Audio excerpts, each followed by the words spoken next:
है कि रेजिस्टेंस के साथ जो है आपने पढ़ा था कि ये जो है एरिया पर डिपेंडेंट है। मतलब एरिया पर कैसे डिपेंडेंट है, आप देख रहे हैं यहाँ पर resistance is inversely proportional to area.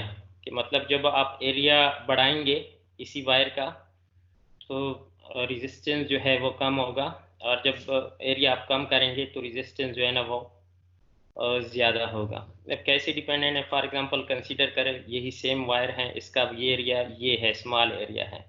अब हम क्या करते हैं कि इसके एरिया को जो है ना हम थोड़ा सा बढ़ा लेते हैं। हम कहते हैं कि इसका एरिया जो है ना वो यहाँ तक है, ये इसका क्या है, एरिया है।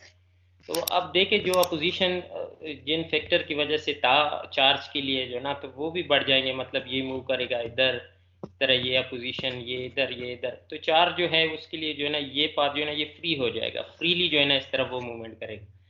मतलब क्या कि हमने जो क्रॉस सेक्शनल एरिया है ये वाला, ये जो ही हमने इंक्रीज कर लिया, और इस एरिया के इंक्रीज होने के साथ साथ क्या पड़ा कि जो अपोजिशन थी वो कम हो गई, रेजिस्टेंस जो थी वो कम हो गई। मतलब इनवर्स रिलेशन है, जब आपने एरिया को क्या किया, आपने एरिया को इंक्रीज किया तो अपोजिशन क्या हो गई, वो कम हो गई। और इसके साथ साथ जो है ना आपने एक और फैक्टर पढ़ा था कि रेजिस्टेंस जो है depend upon nature of the material, material जो है उसके नेचर पर डिपेंड करता है। मतलब डिफरेंट मटेरियल की डिफरेंट रेजिस्टिविटी होती है, आप सबको पता है। आपकी किताब में एक पूरा जो है ना इसके लिए जो है ना वो एक लिस्ट बना हुआ है कि कौन सी मटेरियल की कंडक्टिविटी जो है ना वो कितनी है। तो ज़रा आपको मैं बताता चलूँ, वो भी साथ साथ आप देखते जाएं। मतलब नेचर ऑफ द मटेरियल पर ये भी डिपेंडेंट है। जो किसी वायर फॉर एग्जांपल जिस मटेरियल से बना हुआ है उस पर ये क्या है, ये डिपेंडेंट है। और इसके साथ साथ जो है ना ये फैक्टर थे इसके कुछ जो मैंने बता दिया है कि inversely proportional to area and also depend upon nature of the material. ये फैक्टर अभी तक आपको पता है कि इन फैक्टर पर क्या है, रेजिस्टेंस डिपेंड करता है। और आज का जो हमारा जो टॉपिक है वो है टेम्परेचर कोफिशिएंट ऑफ रेजिस्टेंस। मतलब इन फैक्टर के अलावा भी एक कोई ऐसा फैक्टर है जिस पर जो है वो रेजिस्टेंस जो है, ये रेजिस्टेंस जो है वो डिपेंड करता है। और वो क्या है, वो टेम्परेचर कोफिशिएंट ऑफ रेजिस्टेंस है। और टेम्परेचर कोफिशिएंट ऑफ रेजिस्टेंस जो है इसको हम सिंबल जो है इसके लिए हम यूज़ करते हैं, ये वाला अल्फ़ा, ये सिंबल इसके लिए हम यूज़ करते हैं। मतलब जब आप रेजिस्टेंस को इंक्रीज करेंगे किसी वायर की, या आप रेजिस्टेंस को जो है ना वो डिक्रीज करते हैं, तो फिर क्या असर पड़ता है। टेम्परेचर को इंक्रीज करते हैं या डिक्रीज करते हैं तो रेजिस्टेंस जो है उस पर क्या असर पड़ता है, इसी टॉपिक में हम ये पढ़ेंगे। टेम्परेचर कोफिशिएंट ऑफ रेजिस्टेंस, ये जो फैक्टर हैं अल्फ़ा, ये हमें ये बताएंगे कि ये जो वायर हैं इसकी अगर हमने टेम्परेचर बढ़ा दी तो फिर इसकी रेजिस्टेंस पे क्या असर हुआ, और जब इसकी हमने जो है वो टेम्परेचर कम कर दी तो फिर रेजिस्टेंस पर जो है ना वो क्या असर हुआ। तो इसके लिए हम क्या करते हैं, हम वंस अगेन जो है वो कंसीडर करते हैं कि हमारे पास ये वायर हैं, और इस वायर में जो है ना आप जगह जगह देख रहे हैं कि क्यों जो चार्ज हैं हमारे पास, ये चार्ज इसके लिए जो है ना मुख्तलिफ पॉइंट पर क्या है, अपोजिशन है। तो हम क्या करते हैं, हम टेम्परेचर कोफिशिएंट ऑफ रेजिस्टेंस को जो है ना चूँकि डिस्कस कर रहे हैं, इसके कुछ टाइप्स है टेम्परेचर कोफिशिएंट ऑफ रेजिस्टेंस के। जो टाइप्स जो हैं अगर इनका आपको पता चल जाए तो फिर टॉपिक में आपके लिए जो है वो काफ़ी आसानी होगी। टॉपिक इसके जो है वो कौन कौन से हैं, there are mainly 3 types of temperature coefficient of resistance. Once again मैं रिपीट करूँ, जिस तरह मैंने आपको बताया कि टेम्परेचर कोफिशिएंट ऑफ रेजिस्टेंस जो है ये हमें किस चीज़ के बारे में बताते हैं। ये हमें ये बताता है कि जब आप किसी वायर की टेम्परेचर इंक्रीज करते हैं या डिक्रीज करते हैं, इस पर रेजिस्टेंस पर क्या असर होता है इसका, ये बता देते हैं। तो 3 टाइप्स है। 3 टाइप्स अब कौन कौन से हैं, 3 टाइप्स जो है इसके हैं। फर्स्ट वन है पॉजिटिव टेम्परेचर कोफिशिएंट, और इसको हम शॉर्ट फॉर्म में जो है ना वो कह सकते हैं PTC। और सेकंड जो इसका टाइप्स है वो है टाइप, वो है नेगेटिव टेम्परेचर कोफिशिएंट, यानी एनटीसी, इसको शॉर्ट फॉर्म में भी हम कह सकते हैं, नेगेटिव टेम्परेचर कोफिशिएंट। और इसके साथ साथ जो है ना एक और टाइप है इसी का, वो उसको हम कहते हैं ज़ीरो टेम्परेचर कोफिशिएंट।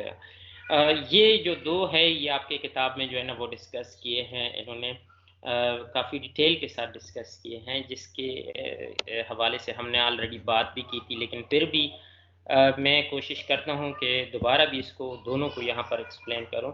और ये जो है इसका ज़िक्र इन्होंने नहीं किया है, ये भी आपको पता चल जाएगा कि ज़ीरो टेम्परेचर कोफिशिएंट ये क्या होता है। आज हम साथ-साथ क्या करेंगे, ये दोनों भी डिस्कस करेंगे।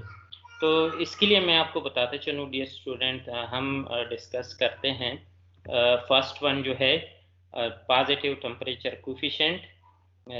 इसको हम अभी डिस्कस करेंगे कि what is meant by positive temperature coefficient. जैसा आप सबको पता है कि हमने बात की अभी थोड़ी देर पहले कि टेम्परेचर कोफिशिएंट ऑफ रेजिस्टेंस जो है ये हमें ये बताएगा कि किसी मटेरियल की टेम्परेचर जब हम इंक्रीज करते हैं, डिक्रीज करते हैं, तो उस पे उसका जो है वो रेजिस्टेंस पे क्या असर होता है। ये टेम्परेचर कोफिशिएंट ऑफ रेजिस्टेंस हमें बेसिकली इसके बारे में बताएगा। तो हम कंसीडर करते हैं, कोई भी वायर कंसीडर करते हैं, और उस वायर के जो है ना ये जो टेम्परेचर है ये हम क्या करते हैं, ये हम इंक्रीज करते हैं।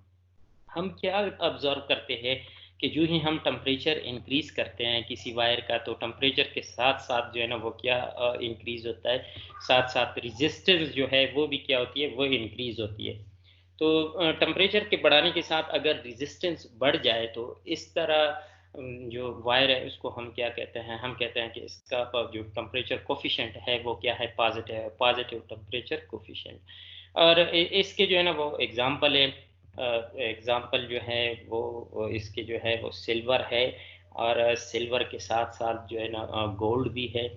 इसके एग्जांपल मतलब ये ऐसे मटेरियल है कि जब हम इनका जो है ना टेम्परेचर जो है ना वो इंक्रीज कर लेते हैं, तो टेम्परेचर के बढ़ाने के साथ साथ इनकी रेजिस्टेंस भी इंक्रीज होती है। और भी काफ़ी सारे इसके एग्जांपल हैं, तो उसके लिए आप क्या करेंगे, आप सर्च करेंगे गूगल में क्या और कौन कौन से जो है ना वो एग्जांपल है जो कि पॉजिटिव टेम्परेचर कोफिशिएंट जो है, उनका टेम्परेचर कोफिशिएंट जो है अल्फा जो है ये हमारे पास क्या है, पॉजिटिव है। क्यों? क्योंकि दोनों फैक्टर चूंकि इंक्रीज हो रहे हैं, तो अंडरस्टूड बात है अल्फा की वैल्यू आपके पास क्या आएगी, पॉजिटिव आएगी।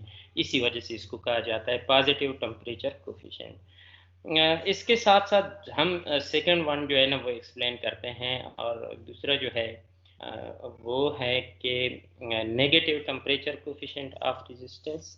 जिस तरह मैंने आपको बताया शुरू में कि इसको हम कह सकते हैं कि NTC means negative temperature coefficient. तो ये क्या है नेगेटिव टेम्परेचर कोफिशिएंट, जो है कि अगर हमारे पास कोई मेटल वायर है और उसमें हम क्या करते हैं, हम टेम्परेचर को चेंज करते हैं, मींस हम टेम्परेचर को इंक्रीज करते हैं फॉर एग्जांपल। और हम क्या ऑब्जर्व करते हैं कि जो मेटल है, वायर है, जो आपने टेम्परेचर इंक्रीज की उसके साथ साथ क्या हुआ, हम देखते हैं कि जो रेजिस्टेंस थी उस मेटल वायर की जो है ना वो क्या हो गई, वो डिक्रीज हो गई। तो इस तरह जो है मटेरियल को हम कहते हैं कि इसका जो टेम्परेचर कोफिशिएंट है, जिसको हम अल्फा से जो है ना वो डिनोट करते हैं, हम कहते हैं कि वो क्या है, वो नेगेटिव है। इसके जो एग्जांपल है, एक दो एग्जांपल मैं बता दूं आपको। इसकी जो एग्जांपल है, जिस तरह सिलिकॉन हो गया, इसका टेम्परेचर कोफिशिएंट जो है ना वो नेगेटिव है। मींस जितना आप टेम्परेचर को बढ़ाएंगे उतनी ही इसकी जो रेजिस्टेंस है वो क्या होगी, कम होगी।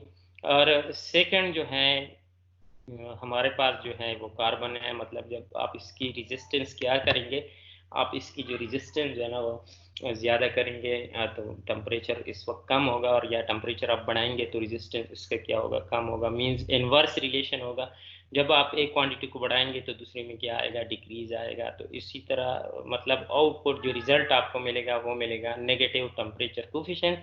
मींस हम इसको कह सकते हैं कि इसका जो अल्फा है वो नेगेटिव है, एनटीसी भी इसको हम क्या करते हैं, शॉर्ट फॉर्म में कह सकते हैं। थर्ड वन, जिस तरह मैंने बात की कि एक थर्ड फैक्टर जो है ना उस पर भी ये डिपेंड करते हैं, और उसको हम कहते हैं कि ज़ीरो टेम्परेचर कोफिशिएंट। अब ज़ीरो ज़ीरो टेम्परेचर कोफिशिएंट अब क्या है, इसको थोड़ा-सा हम एक्सप्लेन करेंगे। अगेन जिस तरह स्टार्ट में मैंने आपको बताया टॉपिक में कि अल्फ़ा जो है टेम्परेचर कोएफ़िशिएंट ऑफ रेजिस्टेंस, ये हमें सिर्फ़ और सिर्फ़ ये बताता है कि रेजिस्टेंस पे क्या असर हुआ, किसी वायर के रेजिस्टेंस पे क्या असर हुआ जब हमने क्या किया, टेम्परेचर को चेंज किया। तो इसी तरह ये भी हमें ये बता देता है, हम कंसीडर करते हैं हम कोई वायर है और उस वायर जिस तरह आप देख रहे हैं, इस वायर के हम टेम्परेचर के साथ-साथ हम देखते हैं किस चीज़ को, रेजिस्टेंस को देखते हैं कि फॉर एग्ज़ाम्पल हम क्या करते हैं, हम टेम्परेचर को जो है ना वो इंक्रीज़ करते हैं और टेम्परेचर के इंक्रीज़ होने के साथ-साथ फिर हम क्या करते हैं, रेजिस्टेंस को देखते हैं। जब हम रेजिस्टेंस को देखते हैं तो उस पे कोई असर नहीं पड़ता और फिर हम क्या करते हैं, रेजिस्टेंस को, टेम्परेचर को डिक्रीज़ करते हैं, हम फिर ऑब्ज़र्व करते हैं कि रेजिस्टेंस पे कोई असर नहीं होता। मतलब अल्फ़ा पे टेम्परेचर कोएफ़िशिएंट ऑफ रेजिस्टेंस, इस पर कोई असर नहीं होता कि जब आप इन टेम्परेचर बढ़ाएँगे या आप टेम्परेचर कम करेंगे तो रेजिस्टेंस पे कोई असर नहीं होगा, वो उसमें ना इंक्रीज़ आएगा ना डिक्रीज़ आएगा। तो इस तरह जो है ना वायर जो जो जो भी मटेरियल है उसको हम नाम दे देते हैं ज़ीरो टेम्परेचर कोएफ़िशिएंट का। इसका मतलब टेम्परेचर कोएफ़िशिएंट जो है ना वो ज़ीरो है और ज़ीरो आप सबको पता है कांस्टेंट वैल्यू है। मतलब इसमें ना कोई चेंज आता है, ना इंक्रीज़ होता है और ना डिक्रीज़ होता है। तो इसकी जो एग्ज़ाम्पल है, आप सर्च भी कर सकते हैं, इसके एग्ज़ाम्पल जो है मैंने यहाँ पर लिखा है मैंगनीन यानी मैंगनाइट, आपने शायद पढ़ा होगा। ये जो है ये एक एलॉय है जो कि हम बना लेते हैं मुख्तलिफ़ मटीरियल से और ये जो है इस पर जो है जितना भी आप इस एलॉय का जो है ना जिस तरह आप देख रहे हैं टेम्परेचर बढ़ जाए या टेम्परेचर कम हो जाए तो इसके रेजिस्टेंस पे जो है ना कोई असर नहीं होता। और अब आते हैं ये कुछ फैक्टर थे जो मैंने डिस्कस किए। अब आते हैं हम टेम्परेचर कोएफ़िशिएंट ऑफ रेजिस्टेंस की तरफ कि इसकी प्रूफ जो है वो हम किस तरह करते हैं। आई थिंक आप